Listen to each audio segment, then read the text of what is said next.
दोस्तों, स्वागत है आप लोग का मेरे YouTube channel online knowledge world में। आज हम लोग पढ़ाई करेंगे झारखंड के विभूति पार्ट 34, जिसमें हम लोग पढ़ेंगे ठाकुर विश्वनाथ शाहदेव के बारे में।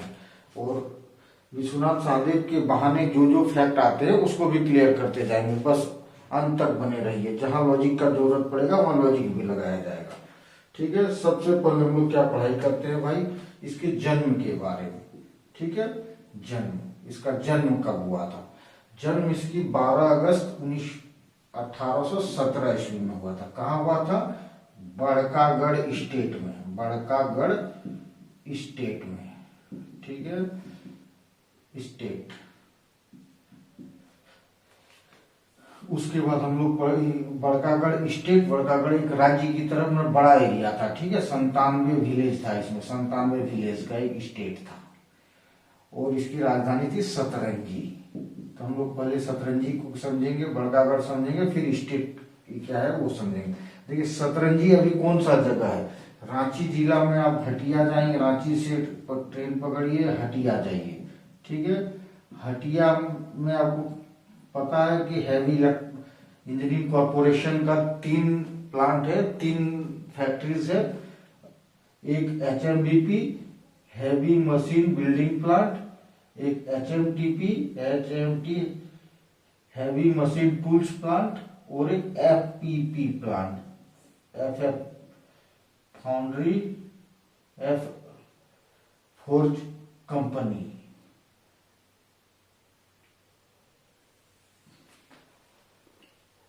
FPP है फाउंड्री फोर्ज, FPP है सॉरी, फाउंड्री फोर्ज प्लांट ये है।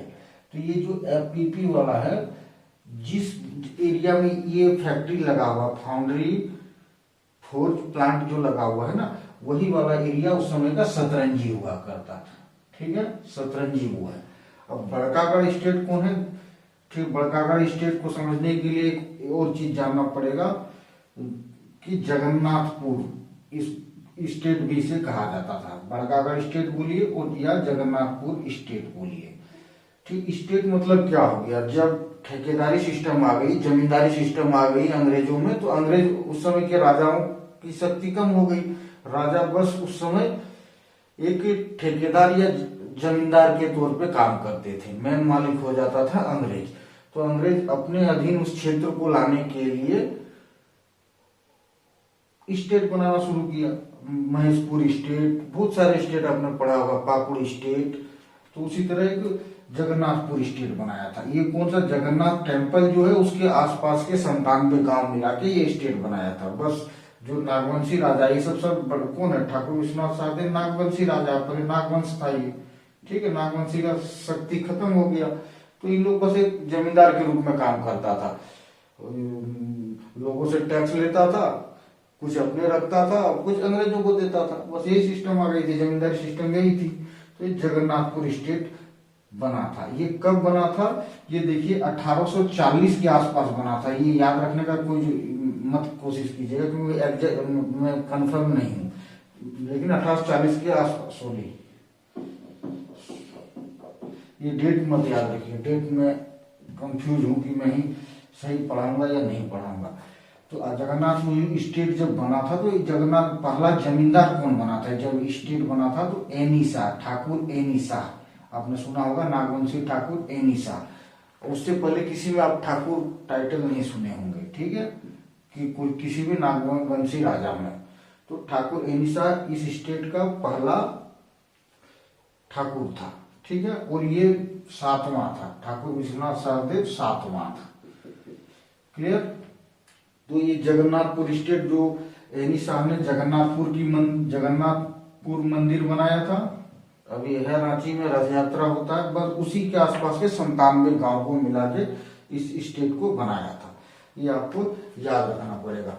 बहुत सारे बुक में आपको देखिएगा ठाकुर विश्वनाथ साहेब का जन्म स्थान लोहरदगा जिला दिया हुआ है। बहुत बुक में मैंने देखा लोहरदगा जिला, जो कि गलत है तब भी।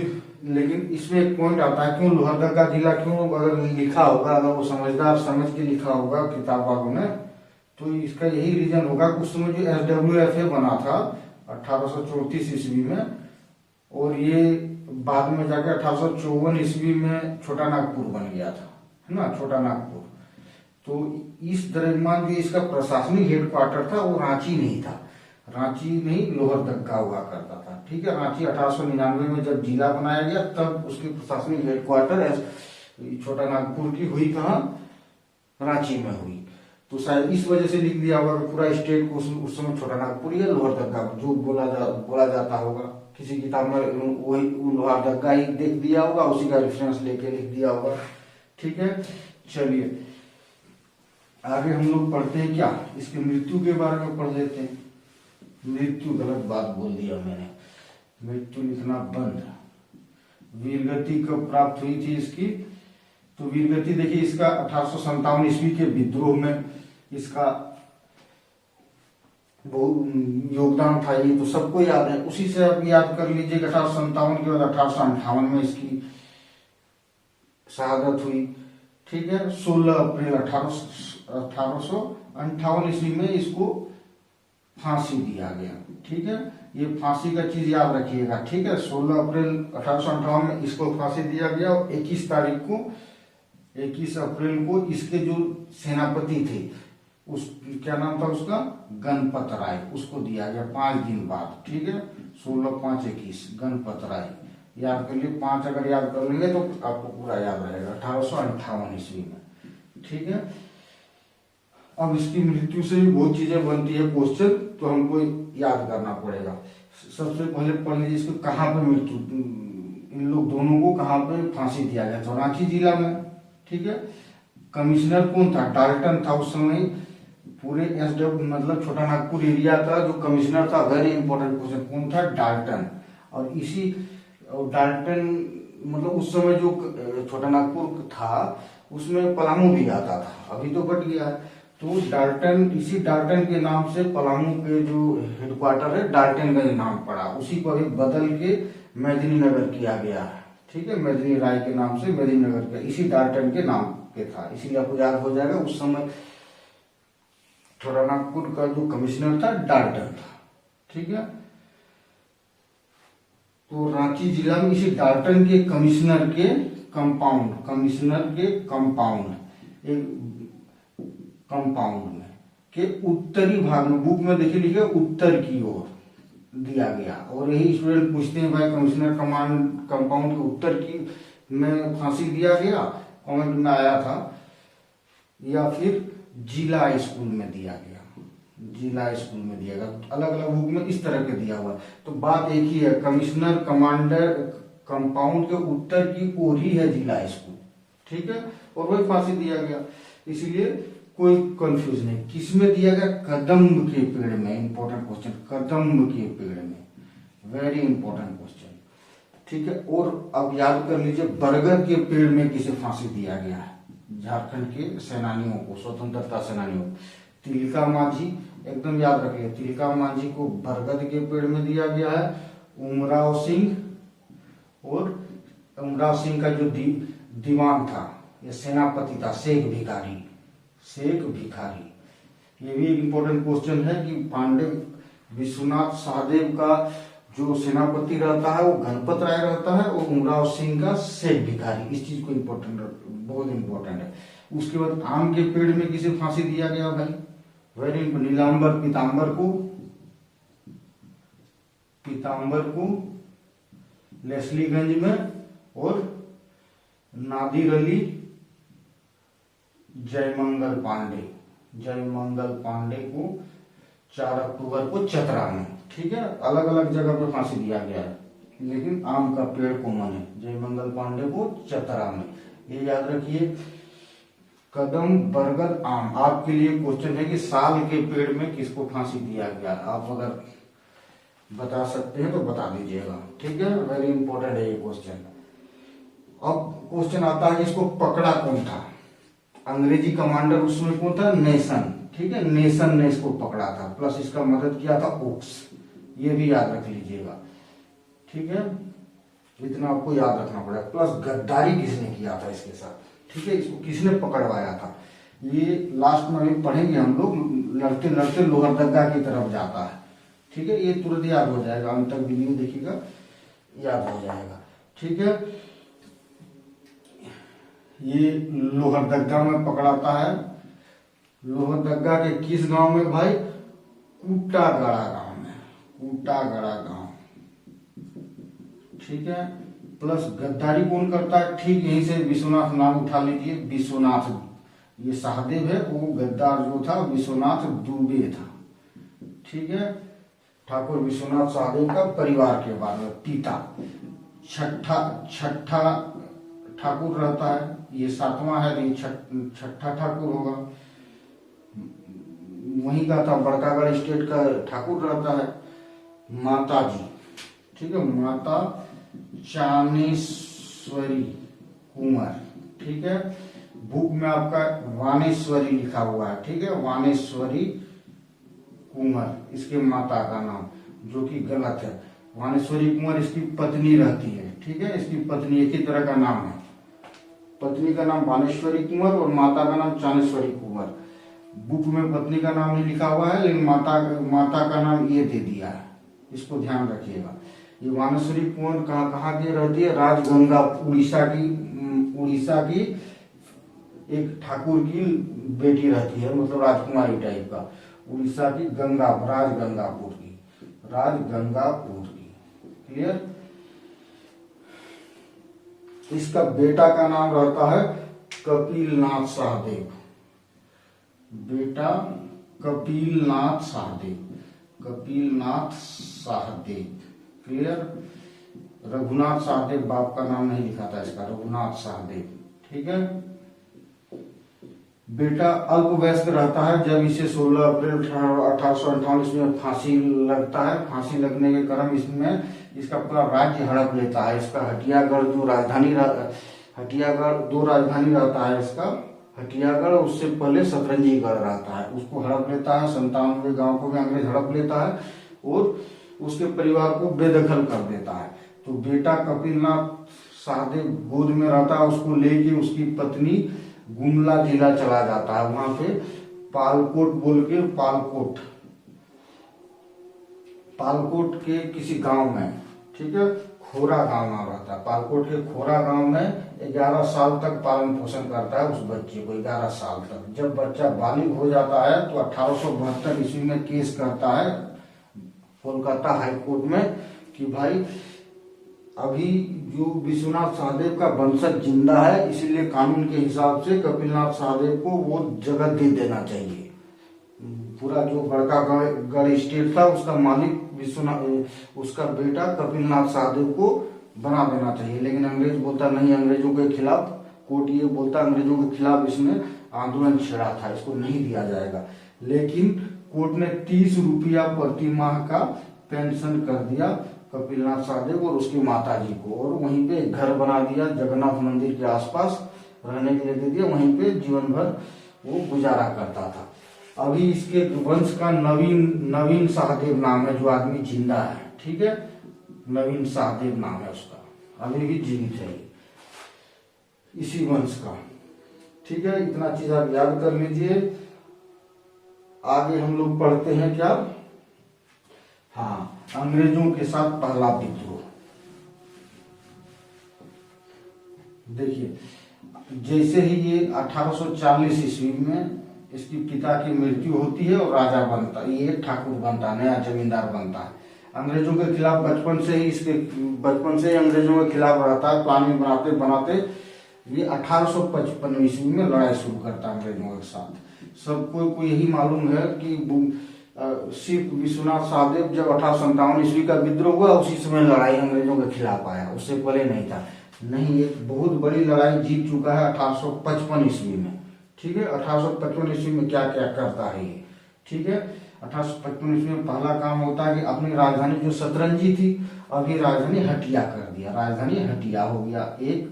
1895 ईस्वी में बड़कागढ़ क्षेत्र को, पूरे 97 गांव को स्वतंत्र घोषित कर दिया, स्वतंत्र की अंग्रेजी इसके के अधीन में ये गांव नहीं है, कोई टैक्स उक्स अंग्रेजों को नहीं देंगे, ठीक है। तो बगल में सैनिक छावनी अंग्रेजों में कहाँ हुआ करता था, उसमें डोरंडा, तो डोरंडा से पूरी सैनिक यहाँ पे अटैक करवा दिया। लेकिन विश्वनाथ सहदेव 1855 ईस्वी में खदेड़ दिया पूरी तरह से डोरंडा की लड़ाई, डोरंडा के सारे सैनिकों को। तो यहाँ पे जीत मिली थी इसे। ठीक है, अब इसको क्या बोलता है, बाद में मौका मिलता है कुछ देर के बाद। कैसे मौका मिलेगा, देखिए सिपाही विद्रोह कहाँ होता था, सैनिक जहां जहां सैनिक छावनी था, जैसे अभी डोरंडा में होगा, यहाँ पे सैनिक छावनी था। हजारीबाग में सैनिक छावनी शुरू है, कहाँ था, रामगढ़ कैंट में। ठीक है, रामगढ़ कैंट में सिपाही विद्रोह हो जाता है शुरू, कब, 30 जुलाई को। ठीक है, तो 30 जुलाई को शुरू हो जाता है, तो वहाँ अंग्रेज भागने लगता है, सारे कोई भाग जाता है, जो भी अंग्रेज मेन सिपाही रहता है वो बगोदर को हजारीबाग इधर उधर भाग गया। ठीक है, तो उस समय क्या करता है कि डोरंडा, जो रांची बगल में सबसे पहले सैनिक छावनी डोरंडा था, डोरंडा से सैनिक भेजता है इस विद्रोह को दबाने के लिए। क्लियर, इसमें रामगढ़ कैंट भेजता है तो कौन कौन, इसमें से 3 आदमी का नाम याद रखिए, जयमंगल पांडे, माधव सिंह और नादिर अली। ठीक है, नादिर अली, ये सब ये जमादार रहता है, जमादार, बाकी दोनों सूबेदार टाइटल, ये रैंक भी याद रख लीजिएगा, ये दोनों सूबेदार। और जो दोनों सूबे, इसमें से जो सूबेदार है उसको एक ही दिन फांसी लगेगा 4 अक्टूबर को आम के पेड़ में, ये भी याद रख लीजिए। और जमादार माधव सिंह, ये तीनों में से भाग जाता है। ठीक है, ये भी कौन भाग जाता है कौन फांसी लग जाता है उसमें कन्फ्यूजन होता है।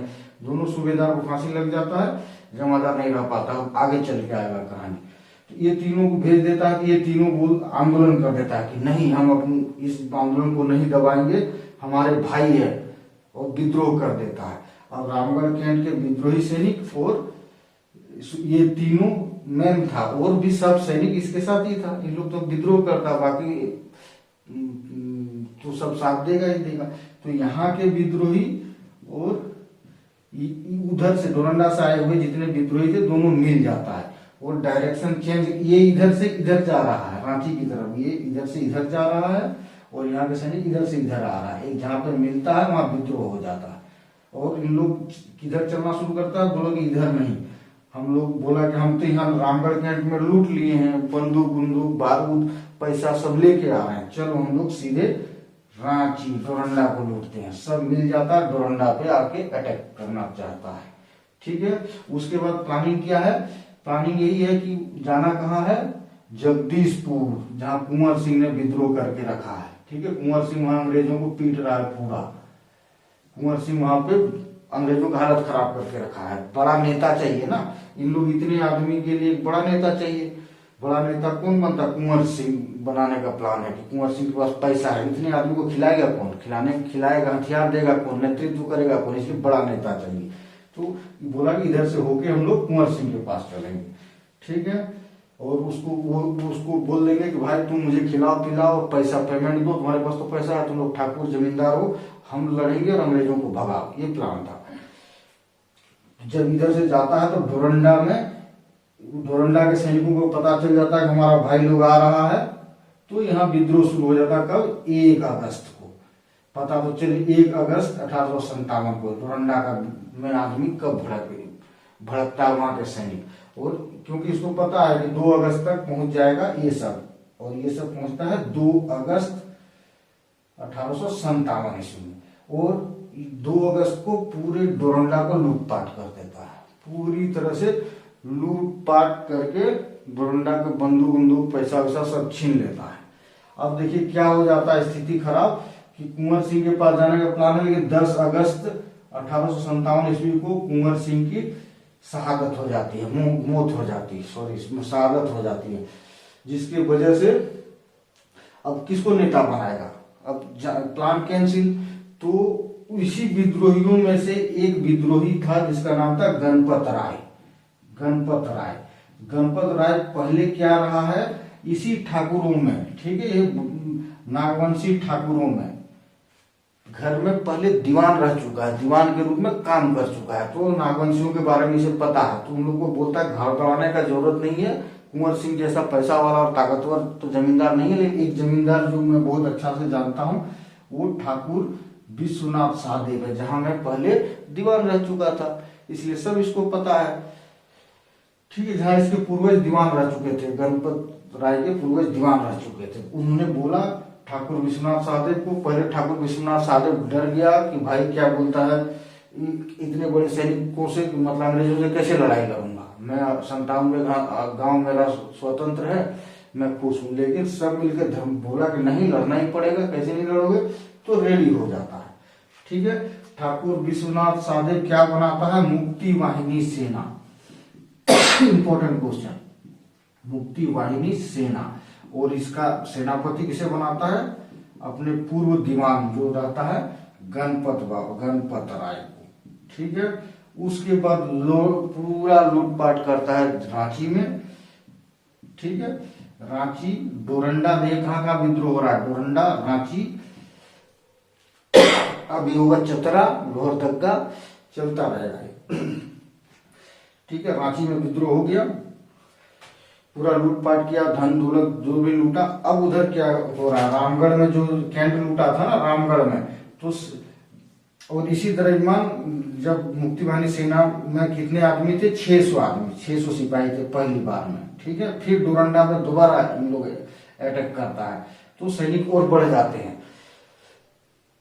ठीक है, बहुत सारे सैनिक हो जाते हैं, संख्या मुझे पता नहीं।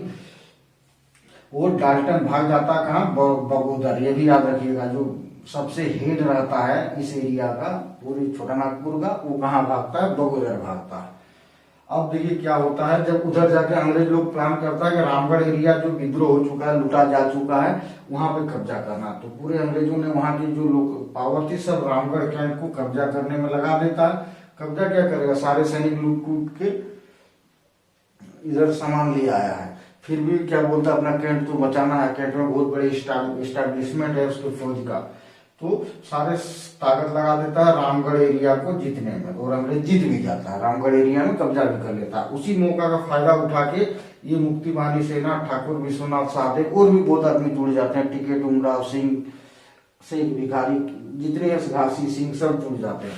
इन लोग क्या प्लान करते हैं, भाई अब हम लोग कहाँ चलते हैं, पैसा तो चाहिए ही भाई, पैसा लूटने के लिए बोलता चलो लोहरदगा, हेडक्वार्टर है लोहरदगा है ना, लोहरदगा हेडक्वार्टर, बोलता लोहरदगा के जो खजाना है हेडक्वार्टर नहीं है, पैसा वैसा उधर ही रखा हुआ है, बोलता लोहरदगा लूटेंगे। तो लोहरदगा जाने के रास्ते में उसे मिलता है चतरा, शेर घाटी, इधर से होके गुजरेगा। ठीक है, तो चतरा की लड़ाई और शेर घाटी की लड़ाई इसी बीच में आ जाता है। चतरा की लड़ाई का याद पढ़ते हैं, चतरा 2 अक्टूबर को पहुंचता है इन लोग, 2 अक्टूबर 1857 ईस्वी को कौन सी लड़ाई होती है, चतरा की लड़ाई। ठीक है, तो ये आपको याद रखना पड़ेगा, चतरा की लड़ाई 2 अक्टूबर को होती है। और 2 अक्टूबर को चतरा की लड़ाई होती है। 3 अक्टूबर को क्या होता है, और इस 3 अक्टूबर को पकड़ा जाता है कौन कौन, नादिर अली और जयमंगल पांडे। ठीक है, बाकी कोई नहीं पकड़ाता है, बाकी बोले ना एक जमादार भाग जाएगा, माधव सिंह भाग जाता है यहाँ से उसके बाद वो लोग दोनों, विश्वनाथ सहदेव और इसकी जो सेनापति है वो भी भाग जाता है। सेनापति कौन है, गणपत राय। भागता कहाँ है, भागते कहीं जान नहीं बचाता है इन लोग। ठीक है, सीधे लोहरदगा की तरफ रुख करता है, लोहरदगा के जंगल में 1100 सैनिक लेके, यहाँ पे देखिए 600 था पहले, बढ़ गया है, 1100 सैनिक के साथ लोहरदगा के जंगल से लड़ाई करता है।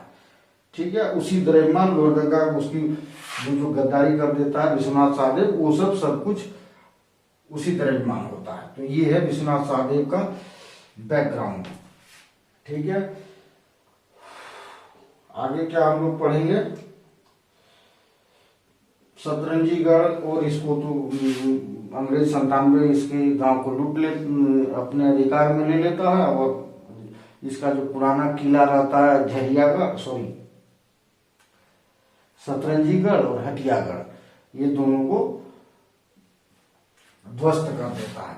ये हटिया को इसलिए राजधानी बनाया था कि वो सुरक्षा के दृष्टि से, सतरंजी उस तरह का किलाबंदी नहीं था उसमें, और हटिया में जो नया राजधानी बनता है किलाबंदी बन करता है, अच्छी तरह से उसको सुरक्षा के दृष्टि से उसको चेंज करता है, ताकि उसके बाद से आंदोलन किया जा सके।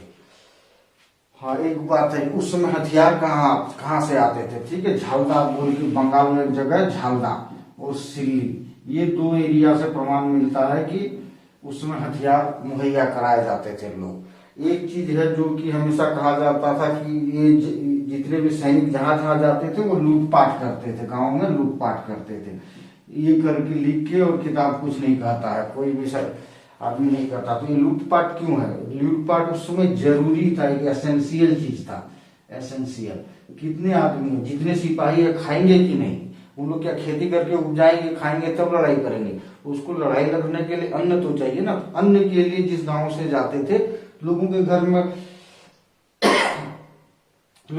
में जो भी खाना रहता था उसी को लूटपाट करते हैं। इसी को इतिहासकारों ने लूटपाट नाम देके छोड़ दिया है। ये सिल्ली झालदा से बंदूकें आती थी, गोलियां आती थी, इसके लिए पैसे तो चाहिए ना, तब ना लड़ेगा सैनिक। तो पैसे उसी के लिए लूटपाट करते थे, कुछ पैसे छीन लेते थे। ये सब लूटपाट नहीं कर सकते हैं, ये एसेंशियल था उस समय में। ठीक है, धन्यवाद दोस्तों।